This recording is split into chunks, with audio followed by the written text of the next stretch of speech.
नमस्कार, स्वागत है आपका मंथन 2024 में। और क्योंकि चुनाव बेहद करीब है और चुनावी पारा हाई हो चुका है। जी हाँ, दिल्ली में 7 लोकसभा की सीटें आती हैं।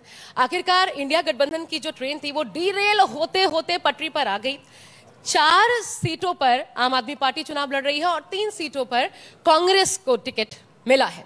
और बड़ी बात यह है कि इसमें जो सबसे हाई प्रोफाइल सीट है यानी नई दिल्ली सीट, वहां से एक बहुत वोकल चेहरा जो कि मैं ये कहूं एक्टिविस्ट रह चुके हैं, जो एक आईआईटी दिल्ली से पढ़े लिखे, जो दिल्ली यूनिवर्सिटी से जिन्होंने लॉ की पढ़ाई की, एक जाने माने प्रसिद्ध लॉयर भी हैं, एमएलए रह चुके हैं 3 बार मालवीय नगर से, और अब सांसदी का चुनाव लड़ने जा रहे हैं। आम आदमी पार्टी के सबसे प्रखर नेताओं में से एक, सबसे मुखर नेताओं में से एक सोमनाथ भारती जी हमारे साथ हैं इस वक्त।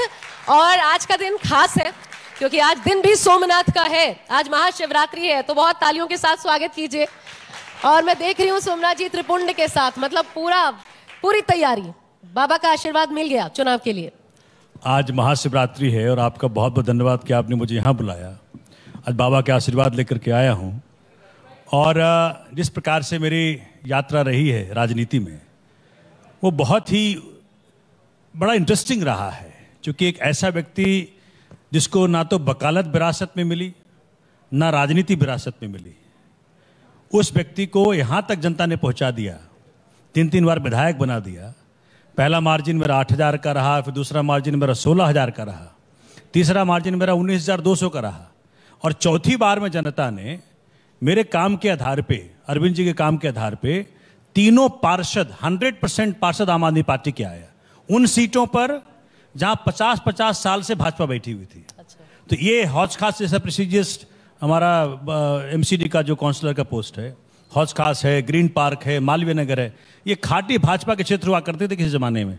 लेकिन जनता ने इतना प्यार दिया, इतना अथाह प्यार दिया है कि इस बार तीनों पार्षद दे दिया। और अब जनता कह रही है कि सोमनाथ जी अब आगे बढ़ो, अब आगे बढ़ो। इस बार जाके रुको, लेकिन क्या क्या करने का इरादा है? देखिए, चूंकि सबसे बड़ी पंचायत है लोकसभा, और लोकसभा में वो आवाज जानी चाहिए जो क्षेत्र की जनता का आवाज उठाए, जो क्षेत्र की जनता के दुख दर्द का समाधान लाए, जो दिल्ली राज्य के अंदर जब भी अधिकार छीने जाएं जनता के, उसको उठाए। दुर्भाग्यवश पीछे जो सांसद रही भाजपा के 10 साल से, उन्होंने कभी भी, वो भी खुद नई दिल्ली से जो थी, और 6 और जितने 7 थे, सातों के सातों ने कभी भी एक भी बार जनता की आवाज नहीं बने संसद के अंदर, जो सांसद का प्रमुख दायित्व है। इसलिए इस बार दिल्ली राज्य की जनता की मुसीबतों का समाधान लाने के लिए, आप सोच सकते हैं, 70 में से 62 सीटें जनता ने दी केजरीवाल जी को।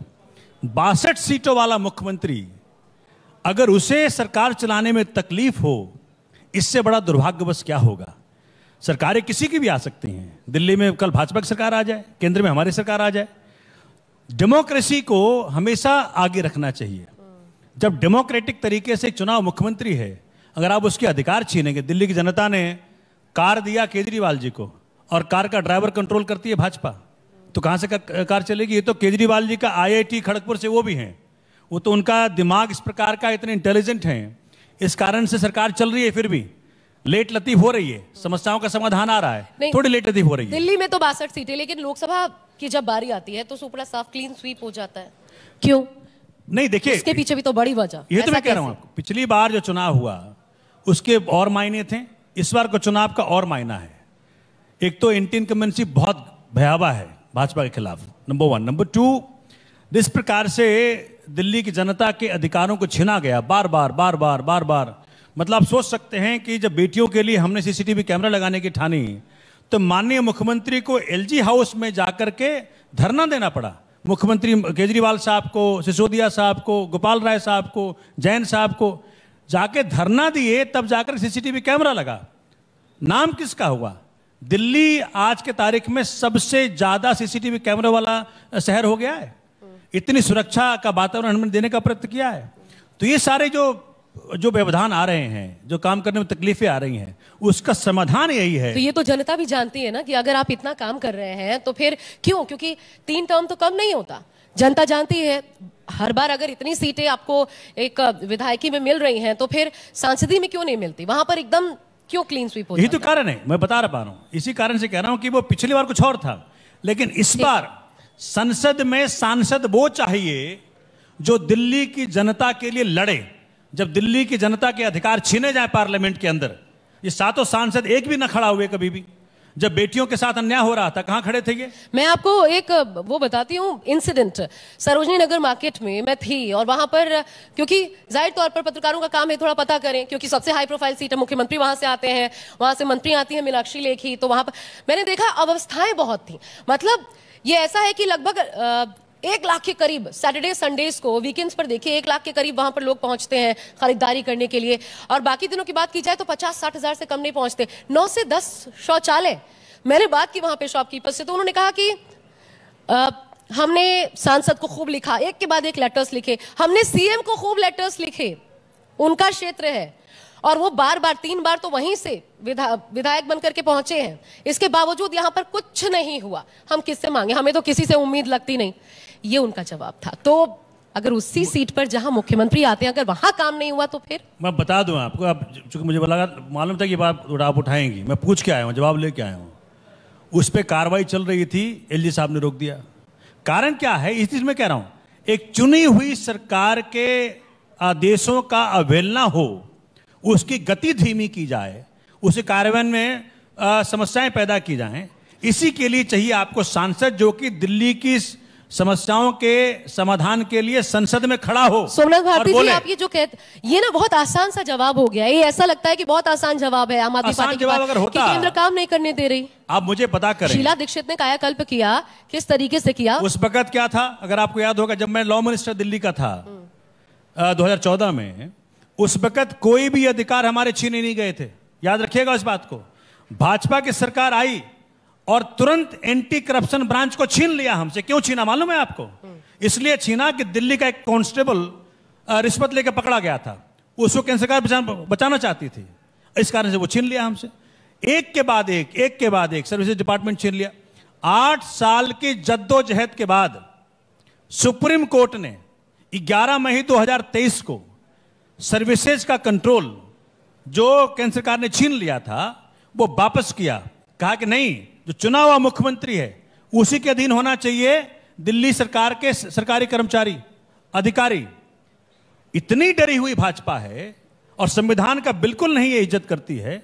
आप सोचें, 9 दिन बाद ही, 8 दिन बाद 19 मई 2023 को ऑर्डिनेंस ले आती है और जो सुप्रीम कोर्ट ने अधिकार दिया था वापस 8 साल बाद, उसको वापस छीन लेती है। ये कहां का न्याय है? ये कहां का डेमोक्रेसी है? संविधान कुछ कहता है, तो आपको लगता है इस बार जवाब मिलेगा? जनता का जवाब मिलेगा इस बार? जनता तैयार बैठी है। मैं पूरे क्षेत्र में घूम रहा हूं, 10 विधानसभाओं में घूम रहा हूं, मेरी विधानसभा तो है ही, उसके अलावा जो 9 विधानसभाओं में घूम रहा हूं, जनता तैयार बैठी है कि जिसने मेरे अधिकार छीने, हम इस बार उसको नहीं भेज रहे, हम उसको भेजेंगे जो हमारे अधिकारों की रक्षा करेगा। इसीलिए आज हमारा जो हमने लाइन दिया है हमारे कैंपेन का कि संसद में भी केजरीवाल, तभी होगी दिल्ली और खुशहाल। क्योंकि जब तक केजरीवाल के सांसद नहीं आएंगे, तब तक दिल्ली के अधिकारों की रक्षा करने वाला व्यक्ति वहां कोई खड़ा नहीं होगा। अच्छा, मैं एक सवाल जरूर पूछना चाहती हूं आपसे। एक देश के भविष्य की बात करते हैं, आप आम आदमी की पार्टी हैं, इसलिए भी ये सवाल आपसे बनता है। मतलब जिस मंत्री को आपने शिक्षा विभाग दिया, उसको शराब मंत्री कैसे बना दिया? आबकारी विभाग का मंत्री कैसे बना दिया? देखिए, ये तो सवाल ही बड़ा अटपटा सा है। नहीं। क्योंकि बताता हूं आपको, जिस व्यक्ति ने इस देश का नाम शिक्षा के क्षेत्र में, देश में ही नहीं, दिल्ली का जो मॉडल है, देश में नहीं विदेशों में रोशन किया, आज दुर्भाग्य है इस देश का, उसको आबकारी मंत्री कि उस व्यक्ति को आपने जेल में डाला हुआ है। नहीं, पहले ये बताइए। मैं बताता हूं आपको, वो तो विभाग है, वो किसी के पास हो सकता है। शिक्षा विभाग चलाने वाले आपका शराब, मतलब मंदिरों के सामने, बीजेपी अभी मनोज तिवारी जी आए थे, आरोप लगा के गए, मंदिरों के सामने, स्कूलों के सामने, गुरुद्वारा के सामने, जहां देखो वहां शराब के ठेके एक पर एक फ्री, और वो भी किसके? जो शिक्षा मंत्री हैं वो। और आपको मालूम है उम्र कम कर दी गई शराब पीने की। मालूम है क्या है? वो जो भाजपा वाले हैं और भाजपा के नेतागण हैं, जो अवैध शराब के धंधे यहां खुले हुए हैं, किसके हैं वो? उन्हीं के हैं। उसको बचाना चाह रहे थे ये। अगर एक नीति के अंतर्गत काम होता तो सबको सरकारी खजाने पैसा आता। तो उनके लोग इन्होंने क्या किया? इन्होंने जानबूझ करके अपने अवैध धंधे जारी रखने के लिए इस प्रकार की हरकत किए। आज आधी दिल्ली से ज्यादा इस बात से पीड़ित है कि अवैध शराब से, आप देख लें गुजरात का जो इंसिडेंट है, गुजरात में शराबबंदी है ना जी। शराबबंदी होने के बावजूद अनेक लोग जो जहरीली शराब से मारे जा रहे हैं। क्या है गुजरात मॉडल? यह है गुजरात मॉडल। हाँ, नहीं, ये जब आया था ये उस वक्त भी आया था, तब आप लोगों की तरफ से कहा गया था कि जो नकली शराब से मर रहे हैं उससे तो बेहतर ये है। लेकिन क्या फिर शराब पिला पिला के मारेंगे? नकली शराब से जो जनता बेचारी मर रही है, उसके घर को अगर आपने बचाना है तो आपको एक नीति बनानी पड़ेगी। आज दिल्ली में बहुत मुझे शर्मिंदगी होती है कहते हुए कि भाजपा के कारण अवैध शराब का धंधा वापस है, गरीबों के घर उजाड़े जा रहे हैं, लेकिन भाजपा ताली बजा रही है। बहुत दुर्भाग्य है ये। देखिए, सरकारों की ड्यूटी से मैं प्योर वेजिटेरियन हूं, मैं मीट नहीं खाता, तो मैं क्या कहूं कि मीट बंदी कर दें? मैं क्या मीट की दुकानें बंद कर दूं?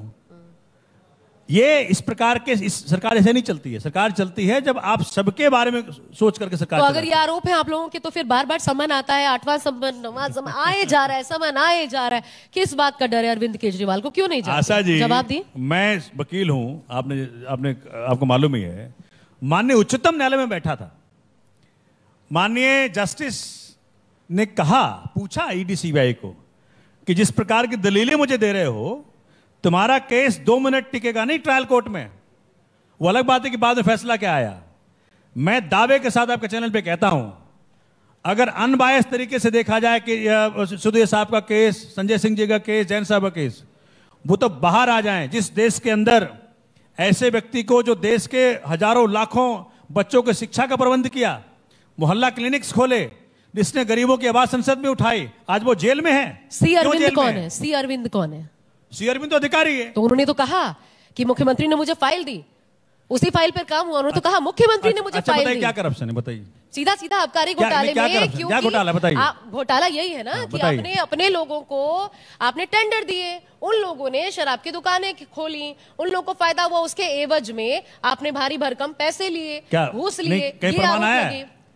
प्रमाण कहीं आया है? अब ये प्रमाण एक धेले का प्रूफ है। ये तो ईडी पेश करेगी। एक धेले का प्रूफ है। ये तो आम आदमी पार्टी का प्रूफ है, बीजेपी कहती है। मैं आपको दावे के साथ कहता हूं, आपके चैनल पे पूरे दायित्व के साथ, एक धेले का प्रूफ नहीं है। हां, प्रूफ ये जरूर है कि 70,000 करोड़ का इल्जाम लगाया माननीय मोदी जी ने अजीत पवार के ऊपर 2 दिन पहले, और 2 दिन बाद गोद में आके बैठ गए। तो वॉशिंग मशीन में साफ। छगन भुजबल 1 साल जेल में रहे करप्शन के चार्ज में, जाके गोद में बैठ गए तो वो वॉशिंग मशीन में साफ। शुभेंदु अधिकारी, हेमंत विश्व शर्मा, एक से एक हैं। वॉशिंग मशीन भाजपा छाप, मशीन में आओ और साफ हो जाओ। ये जो चल रहा है ये सब जान रहे हैं। संजय सिंह जी ने बकायदा कहा था कोर्ट में, भाई साहब ये ईडी इन्फोर्समेंट डायरेक्टरेट नहीं है, एंटरटेनमेंट डिपार्टमेंट बन गया है। एंटरटेनमेंट डिपार्टमेंट बन गया है ये। मुश्किल क्या है कि देश के अंदर ऐसी कोई संस्था नहीं छोड़ी भाजपा ने जिसको इसने अपने कब्जे में ना किया हो। नहीं तो देश के अंदर कोहराम मच जाता।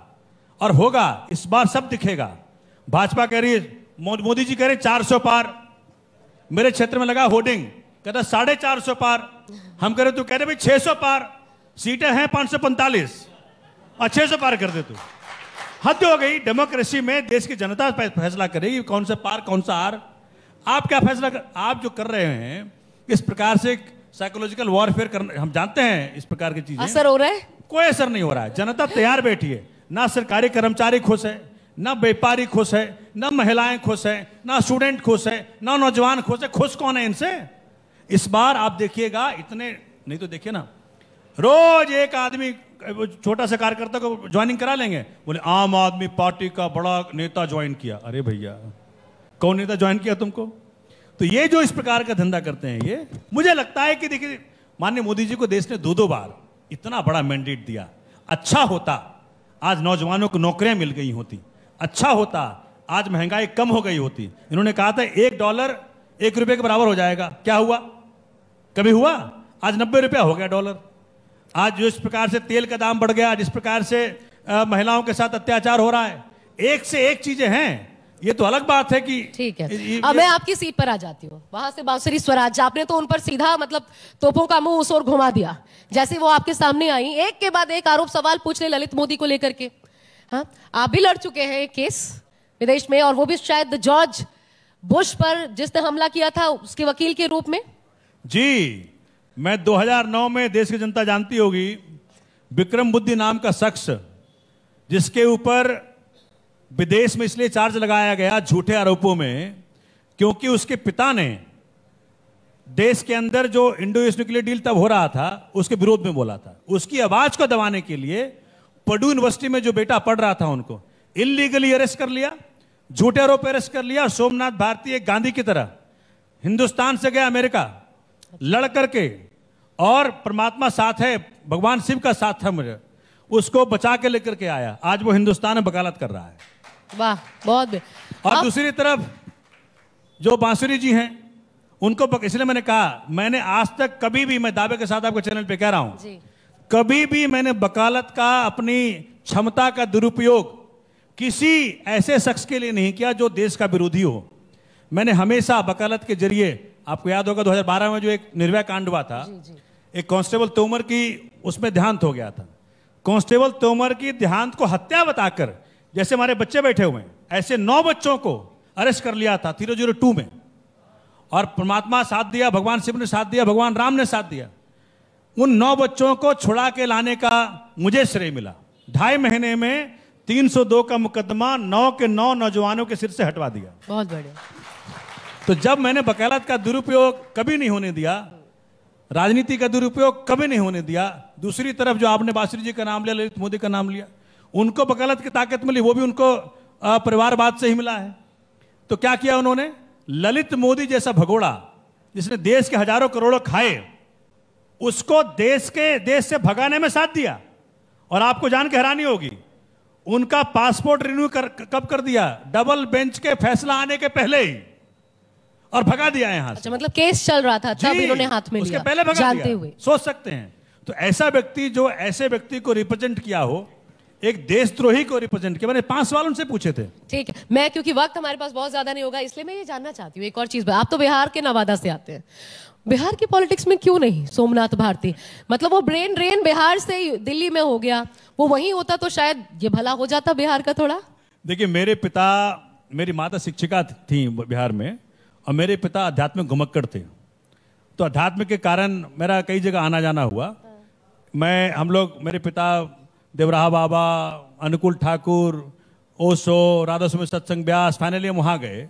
तो सत्संग ब्यास के कारण दिल्ली में आना हुआ। तो सत्संग ब्यास के हम लोग फॉलोवर हैं, इस कारण दिल्ली में आना हुआ। दिल्ली में जब आए तो थे वकालत करने के लिए, लेकिन जब केजरीवाल जी का साथ मिला, क्योंकि केजरीवाल जी को मैं आंदोलन से पहले जानता हूँ, इस कारण से मेरा तो मानना, केजरीवाल जी का मानना नहीं था सरकार बनाने के लिए, पॉलिटिकल पार्टी बनाने के लिए। सोमनाथ भारती ने कहा, सर, चूंकि वो चाहते थे मैं उनका केस लड़ूं, वो जो आपका CWG स्कैम हुआ, तो अगर आपको याद होगा, तो जो मेरे पास आया, मैंने कहा सर केस तो लड़ लूंगा मैं, लेकिन इससे कुछ भला नहीं होगा, आप देश के पॉलिटिक्स में आइए। अरविंद जी ने कहा, सोमनाथ जी आप जो है ना केस लड़िए, बाद में देखा जाएगा, मेरे बस की बात नहीं पॉलिटिक्स। बट परमात्मा ने उनके जरिए काम लेना था, और पार्टियां बनी।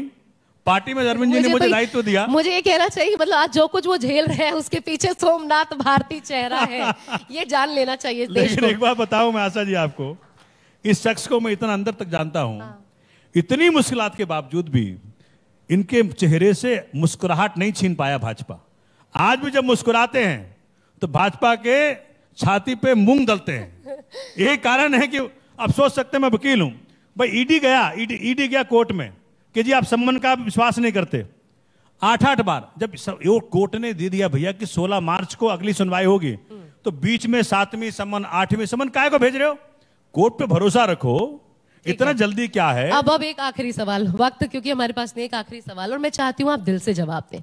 सोमनाथ भारती को जितना मैंने जाना, एक बढ़िया इंसान, बहुत पढ़ा लिखा इंसान, लेकिन सोमनाथ भारती दागदार क्यों है? सोमनाथ भारती को गुस्सा क्यों आता है? सोमनाथ भारती का, क्योंकि मैं आपको बताऊं, मैं सच भी बता देती हूं, इसके पीछे एक महिला के तौर पर टच हो जाती है ये बात, जो कुछ हुआ लिपिका जी के साथ। तो मैं चाहती हूँ आज इस मंच से, जब यहाँ पर ये युवतियां भी बैठी हैं जो आपको भी शायद वोट देना चाहती होंगी, लेकिन वो एक मन में ना एक कहीं खलिश, उसके लिए क्या कहेंगे आप? देखिए, ये तो घरेलू मसले मैं डिस्कस नहीं करना चाहता। जो मसले थे खत्म हो गए। मेरी वाइफ मेरे साथ है, मेरे बच्चे मेरे साथ हैं, हम लोग 2015 से साथ में हैं। बीच में थोड़ी मुसीबतें आई थी। अब मुसीबत कारण क्या था बताता हूँ आपको। मुसीबत कारण क्या था कि as a honest politician, I am a die hard honest politician. आप परिवार को समय नहीं दे पाते, और चूंकि आप ऑनेस्ट हैं तो पैसा भी नहीं दे पाते। तो कुछ तो दोगे, या तो समय दो या पैसा दो। तो मैं अपनी वाइफ का, अपने बच्चों का बड़ा शुक्रगुजार हूं कि मुझ जैसे व्यक्ति को पॉलिटिक्स में अलाउ किया है। बेचारी वो बड़ी सफर करती है, 24 घंटे में जनता के पास रहता हूं, बच्चों से मिल नहीं पाता हूं। ये त्याग है, लेकिन बच्चों का त्याग है, मेरी वाइफ का त्याग है। मैं बड़ा शुक्रगुजार हूं। बहुत खूबसूरत बात आपने कही, क्योंकि ये एक क्लैरिटी ना मुझे लगता है यहाँ से जरूर हम सभी तक पहुंची होगी, जो एक थोड़ा सा मन में शंका थी कि वाकई नहीं, कभी मेरी वाइफ को बुला के पूछेगा जरूर, क्योंकि कुछ चीजें ऐसे हो जाती हैं, मन के भाव हो जाते हैं, लेकिन ये मूलतः ऐसी कोई समस्या नहीं थी हमारे में। पत्नीव्रता सोमनाथ भारती हमारे साथ इस वक्त बैठे हुए हैं। बहुत बहुत शुक्रिया आपका सोमनाथ भारती जी, हमें वक्त देने के लिए न्यूज़ 24 बहुत धन्यवाद आशा जी, आपने मुझे बेबाकी से जवाब देने का मौका दिया। आपका बहुत बहुत शुक्रिया। Thank you. बहुत शुक्रिया।